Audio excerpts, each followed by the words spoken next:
danna subscribe, ku danna ƙararrawa, ku danna all domin sanin sababbin bidiyo kamar idan mun ɗora. Ma'abota kallon bidiyo kinmu a tashar Sabiu Gundu TV, maraba da zuwanku. Muna jin daɗin kasancewa tare da ku a kowane lokaci.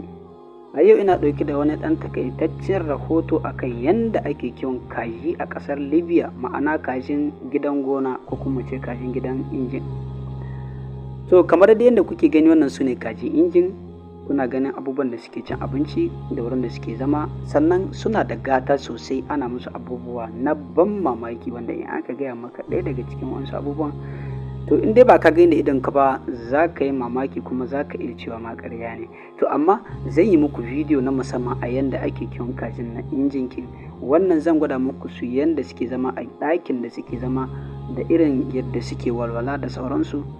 Don ɗan takaita muku bidiyo kaɗan ku gane shi, nan zuwa gaba zan kawo muku bidiyo na yanda suke kiwo da yanda ake ba su abinci da yanda ake kula da lafiyansu da abubuwan da suke kula musu da lafiya, da abubuwan da ake saka musu lokacin zafi da abubuwan da ake saka musu lokacin sanyi.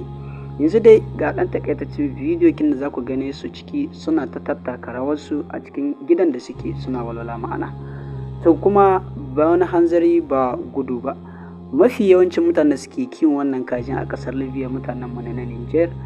To nan da zuwa gaba shi ma wanda suke kiwon kajin na injin zan kawo muku ɗaya daga cikin su, zai ɗan yi muku bayani takaitacce a yanda suke fama da aikin gidan kaji na injin. Yanzu ga takaitaccen bidiyo kin da zan saka muku ku kalle shi, ku zamna daram ku kalle shi lafiya.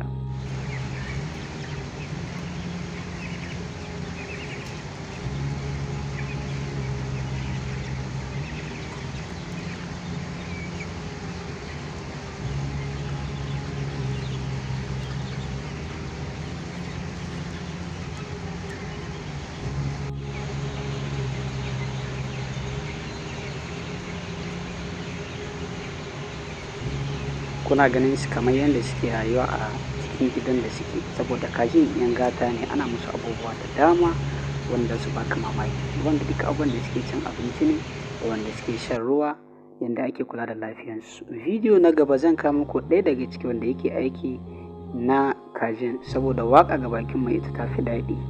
Saboda hakan ba zan ce muku komai akai ba, amma kajin yan gata ne fiye da yadda kuke tunani.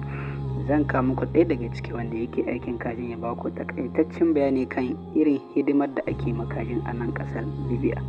So saboda kajin suna kawo kuɗi, sana'a ce babbar sana'a, saboda duka abin da kake samu gare shi yana da kyau ka tsaya kai aiki mai kyau saboda ka samu ka biya buƙatan ka na yanda kake so. To kama hakan ne sai yana muku kowa kyakkyawan fatan alheri. Idan bidiyon ya ƙayatar da ku, ku daure ku danna mana alamar subscribe. Idan yau ne kuka shigo a wannan tashar kin, idan kun jima a ciki ku danna mana alamar like, sannan ku tura ma 'yan uwa su masu gani su amfana.